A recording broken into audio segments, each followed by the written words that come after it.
Yo, love vibers. This is Vibe in Africa, Vibe in Show episode 2.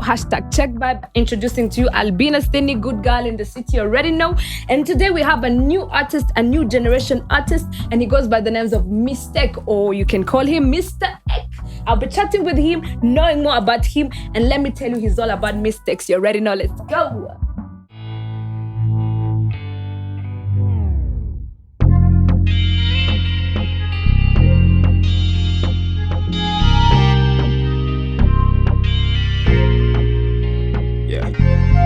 Hey Penny, nagufatiraho ubufuri njye nkushaka kuri meni tugira bwangu nyinjiza ibyo bikari. Babe I wanna love, babe I wanna love, babe I wanna love, babe I wanna love njye mba mbona uzashona. Yeah. Babe I wanna love, babe I wanna love, babe I wanna love, babe I wanna love, I don't feel myself. Yeah. Phone fresh wankubitira icyo nashaka nabagusagarira cyo ngaho mwenyura nkwereka uko njye mbikora. Aninjye mwami umugongo w'ingona kuri street ninjye utonoma nk'ingona. Babe I wanna show you something, I wanna show you. Babe I wanna be your guardian, anjye ndi rasta man hoya sindi bad man. Tujyane ku cyaro Dubai, abapepre ubabwire ngo bye. Bye. I wanna abapepre ubabwire ngo bye. I wanna love, babe I wanna love, babe I wanna love, babe I wanna love nye mama nuzashona. Yeah.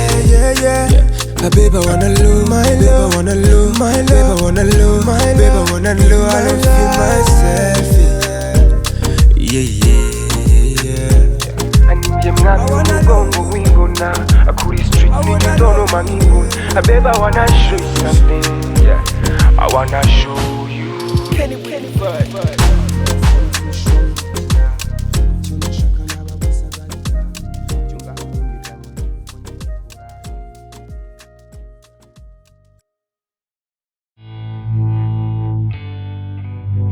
Ikaze nanone bakunzi ba Vibe in Africa, mbibutsa ko yari #thechat. Aba ndi kumwe n'umuhanzi w'uyu munsi amakuru ni waneza ndabibona no kuri drip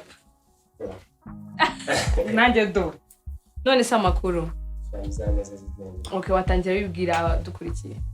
It's Mistake. Mistake like mistakes. Amakosa, amafuti.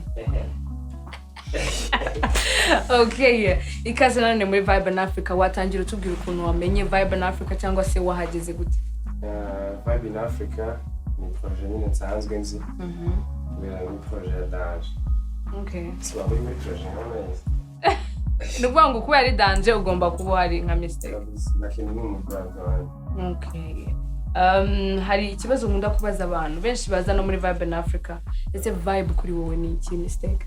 Vibe umuriri nuvuga ngo ibi bikomanga byose. Hari abantu benshi cyane bari gukurikira aka kanya ibyo uri kubabwira. Nuruhe rugendo ubimazemo igihe kingana gute? Imyaka 10. Ubwo ufite ingahe? Okay, nuvuga ngo watangiye ufite imyaka 10. Ni Mistake kweli. Yo ni Mistake wakoze kandi. Aha. Anyways, dukomeza cyane.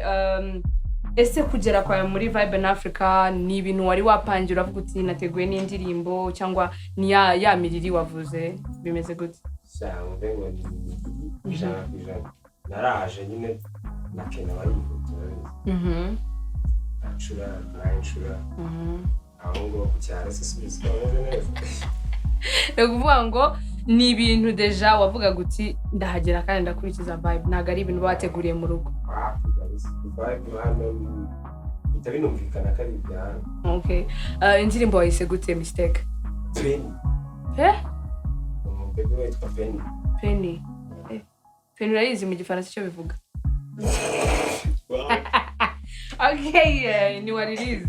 Anyways, tugana ku musozo nkunda kubaza abantu icyo babwira abandi bakurikiye kuko ni nayo mpamvu cyane ya Vibe in Africa. Ese wowe mu rugendo umazemo iyo myaka 10 cyangwa se mu kuba wagize muri Vibe in Africa nuhe mwihariko niye message cyangwa ubutumwa waha abandi bakurikiye? Ubutumwa nabaha ntabwo nakwibanda ku bindi cyane, nakwibanda kuri iki gikorwa turimo cya Vibe in Africa. Vibe in Africa ni igikorwa cya fresh. Okay. Cy'umuriri tu basanga umuriri wawe wose kabisa. Okay. Noneho ukurikije imyaka ufite hari benshi bamaze igihe muri urwo rugendo, hari abatinya kurujyamo, hari n'abarurimo noneho. Ni uwe mwihariko ukoresha nka mistake kugeza ubu ngubu? Ni nayo makosa yose. Naje muri version y'amakosa. Y'amakosa. Amakosa wabisobanura nka gute kuko akenshi bakunda kuvuga ngo ntuzakora amakosa. Mu Rwanda. Ubwo wowe wumva ko ubikoresha mu buryo kugira ngo uhange? Undi abantu benshi baza brandinga positive sides. Yego. Kuburyo nyine umenya negative sides ariko wamugezeho nyine cyane. Yego. Ako nonge nabigize gutya. Amakosa niyo ushira. Nigera cyane ibizamini bya fresh. Okay. Ndashonye kabisa. Ikintu cyanyuma wagira wavuga in general atari no kuvuga ngo ubutumwa ese platform yawe niyi ukoresha ni gute abo bantu bagusatira none bakabona ibitari amakosa gusa? Mistake yandikwa MISTAEK.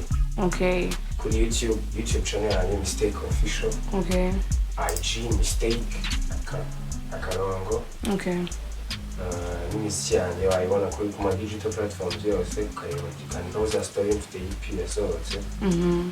Kuma digital platforms yose za story by Mistake. Alright. Ibindi ni waneza.